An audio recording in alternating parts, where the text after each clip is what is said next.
So when you're selling your business, when do you tell your employees? When do you let everybody know that you are selling your business?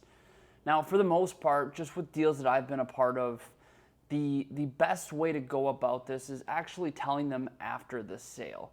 And the reason why is because the entire process of selling your business is highly confidential.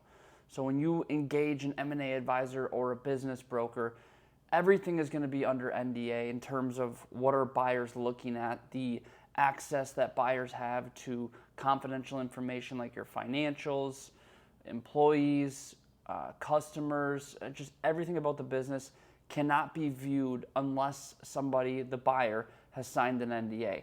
And so that is the same for your employees. You want to keep everything confidential and just between you and any other owners of the business. Now, the reason why I advise, and a lot of other M&A advisors and business brokers advise, to not tell any employees until after the deal is closed, until after the contracts have been signed, is because that can induce some fear, that can induce some panic.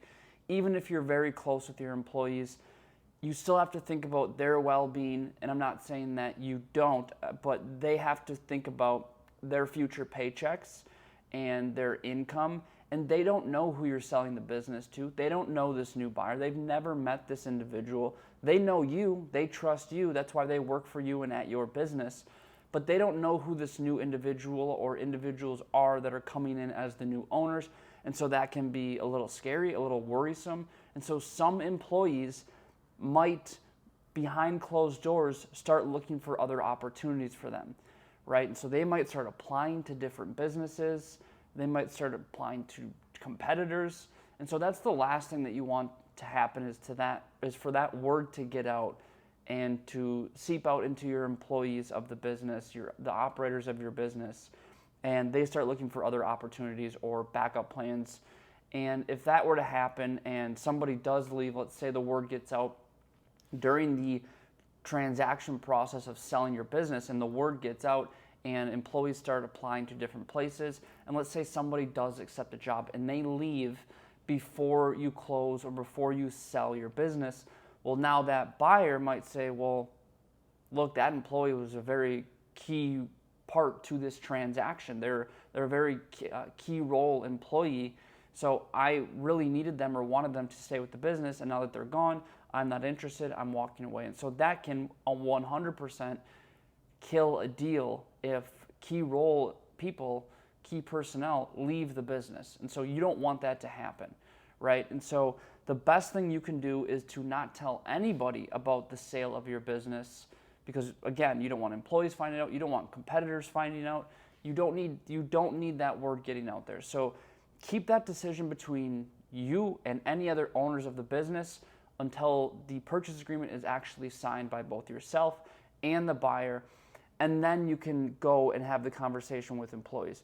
Now, real quickly on how to have that conversation and how I've seen it done and how I've seen it done successfully happen, there are instances where I've worked with business owners and they have had key employees that are very well aware of the sale of the business, but it was a different type of a relationship. Maybe it was the controller of the business, the bookkeeper of the business, and they needed to pull that individual in to help with due diligence or providing financial documents or pulling different spreadsheets.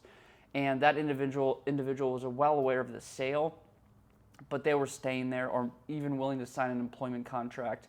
And so I've seen that for several instances where the owner will copy in the controller of the business to hand over some documents or spreadsheets for the broker or the buyer so they can analyze and make a decision from there. So if that's the case, if that's the situation that you have at your business, that's great, that's fine. That's your decision on who you tell, but I would highly advise to not tell everybody at the business that you're selling, just very, very key role employees, and you have to be 100% sure that telling them or bringing them into the diligence process between you and the buyer isn't going to affect the sale, isn't going to affect their employment in any regard. And so it's just assessing your relationship with that individual, making sure that they're well aware of what's happening.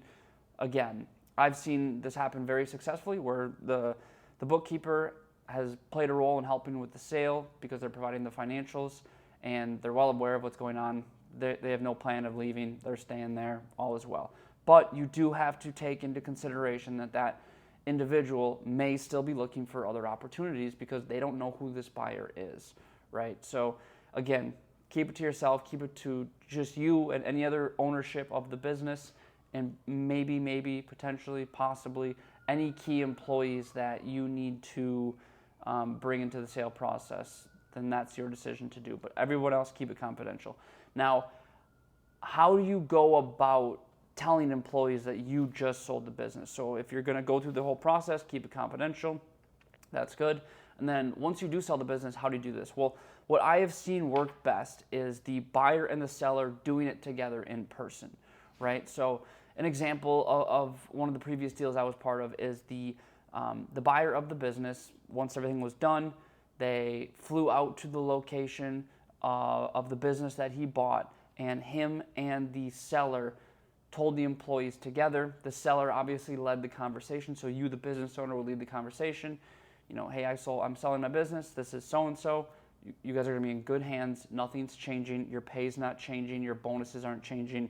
Your benefits aren't changing. Everyone's hours are staying the same. Nothing in the business is changing.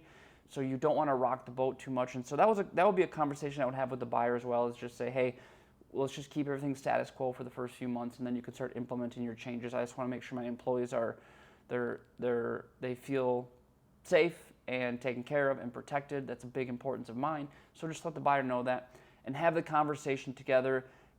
Typically, from my experience, that has worked very, very well when buyer and seller can let the employees know together, with the seller obviously leading the conversation, passing it over to the buyer, and hopefully the buyer's not coming on too strong saying, hey, I'm over-promising here, or we're going to make changes here, here, and here. Employees don't want to hear that. They just want to make sure that they're taken care of. And so that'll be a conversation between you and the buyer to make sure everything is just going to stay relatively the same for the first few months, and then the buyer can start implementing the things that they want to implement, obviously taking care of the employees as well. So that is how I've seen it done.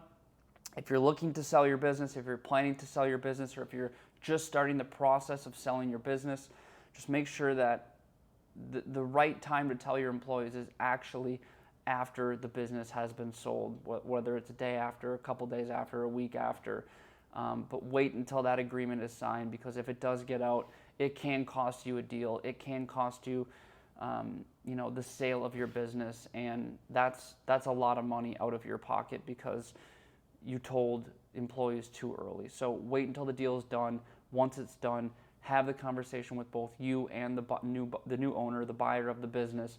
Do it together. Reassure everyone everything is going to stay the same. Nothing's changing. Hopefully we can actually achieve this, and this, but don't make sure the buyer's not over-promising everything, but just keeping it status quo, keeping everything calm. Everything's going to be good. Moving on. I trusted this buyer. We've had many conversations. It's a good person. Everyone's in good hands, and then off you go. So that is not my personal advice. It is my personal advice, but it's what I've seen work the best, being part of both the buy side and the sell side in these transactions. So if you have any questions on how to maneuver this aspect of selling your business, or how to get prepped, or anything regarding selling your business, just feel free to let me know in the comments or reach out to me. But I appreciate you watching. My name is Jordan Kelleher with Kelleher Acquisitions. Thank you.